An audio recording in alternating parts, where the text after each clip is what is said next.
Hi kids, how are you all? I'm doing good. I hope you too stay safe and healthy with your family members. Yes. Okay kids, this is our lesson 1 in history and the name of our topic is educational development in India. Okay, through this lesson what we're going to learn is we should know about the ancient system of education in India, understand the development of education in medieval and modern India, analyze the educational development during the British rule, understand the educational development in Tamil Nadu, and also we will have discuss about the importance of national education policy. Let's have look at this. Introduction. Knowledge is the third eye of man. Education is a continuous process of acquiring and sharing of knowledge, skills and values. Education is recognized as the foundation of a progressive society. It plays a vital role in shaping responsible people.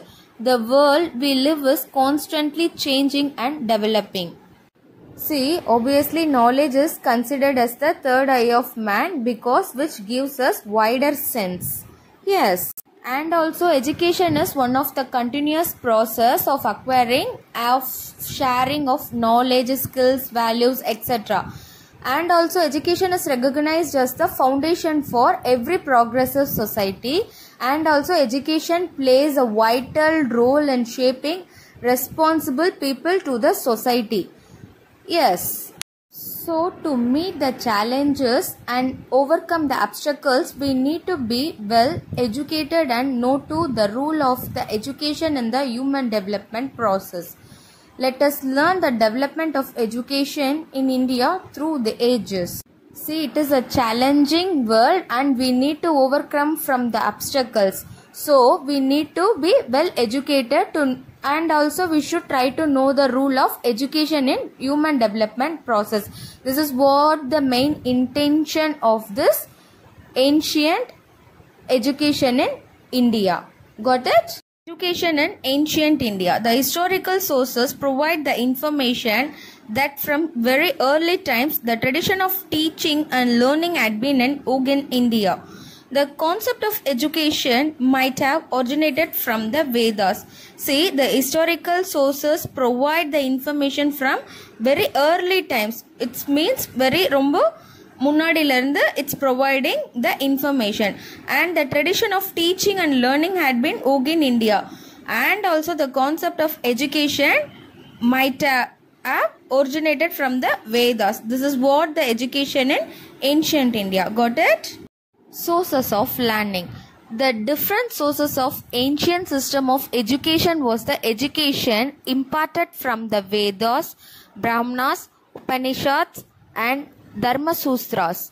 The writings of Aryabhatta, Panini, Katyayana and Patanjali and the medical treatises of Chakra and Susruta were also some of the rich sources of learning. See, these are the some sources of learning, and also in order to assess the student skill, literacy debates were organized.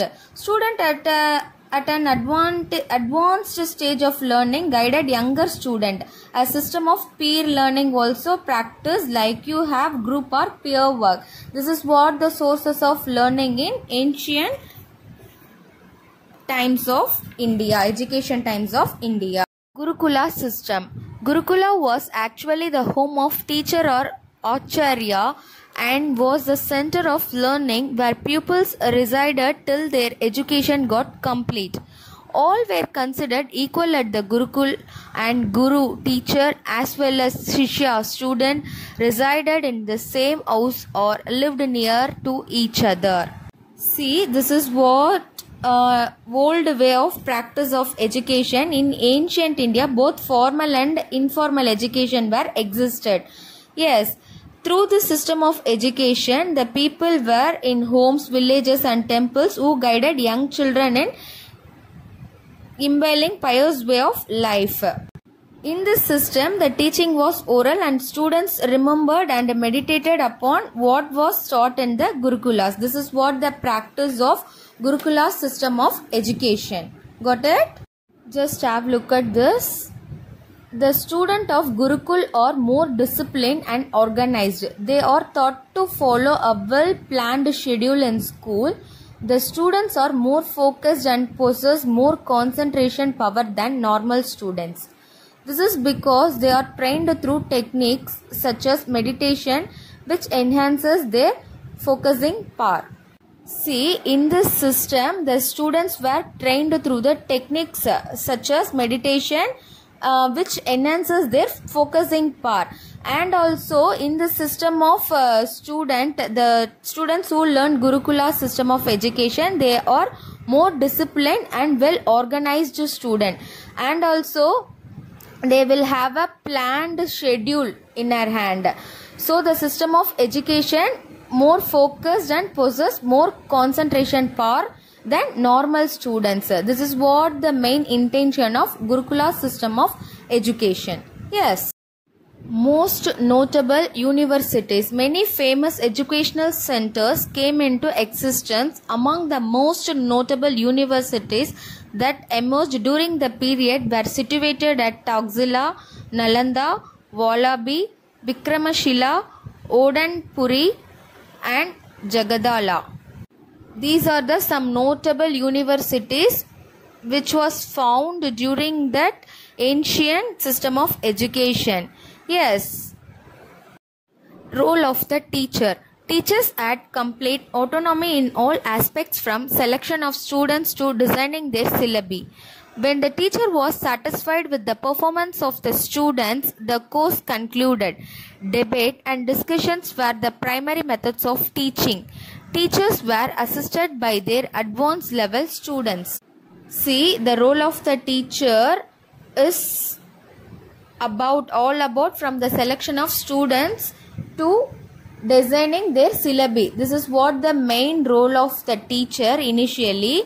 And also the teacher was satisfied with the performance of the student, then only the course will be concluded, otherwise it will not. Okay. And also debate and discussion were the primary methods of teaching. In olden days they were considered. Yes, debate and discussion, these are the primary methods of teaching they were considered.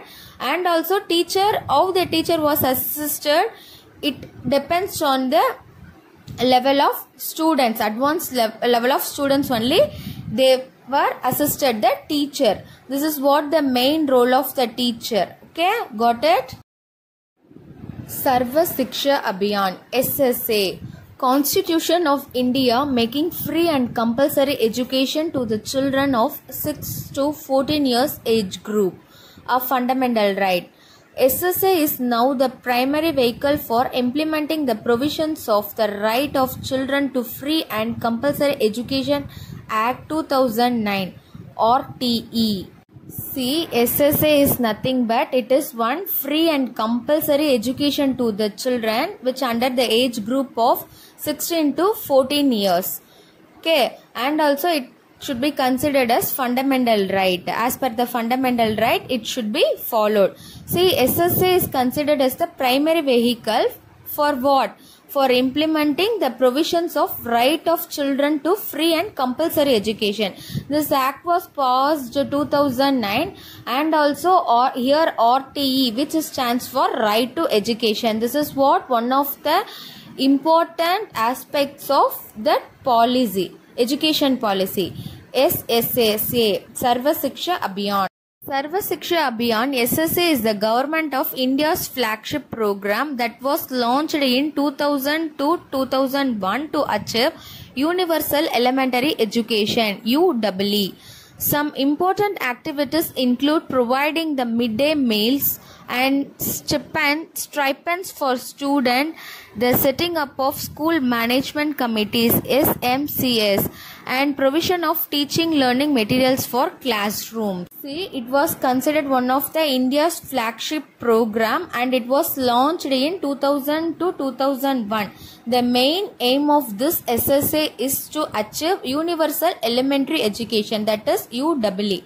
and also some of the important activities which is to be included for providing the midday meals, stipends for students, and set up school management communities. And also it can be able to provide the teaching learning material for classroom. This is what the main action will be taken under SSA, System of Policy of Education. Okay.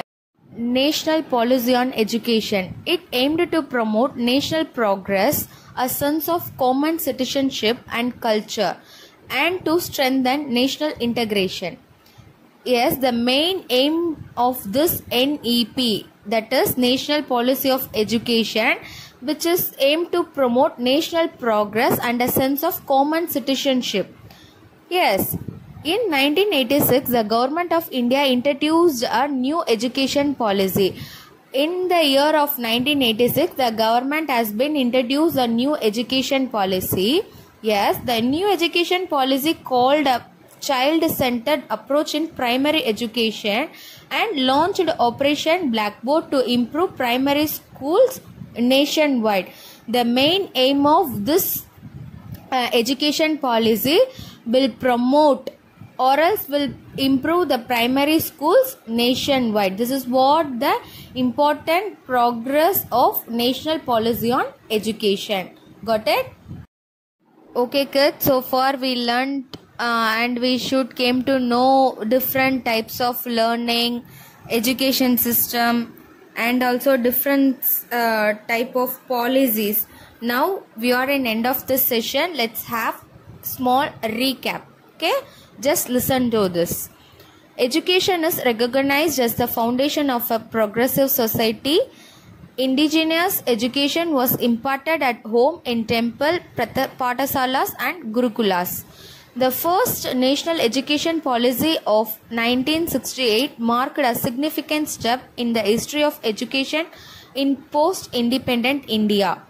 See, this is what the important thing through this lesson we learned. Okay, got it?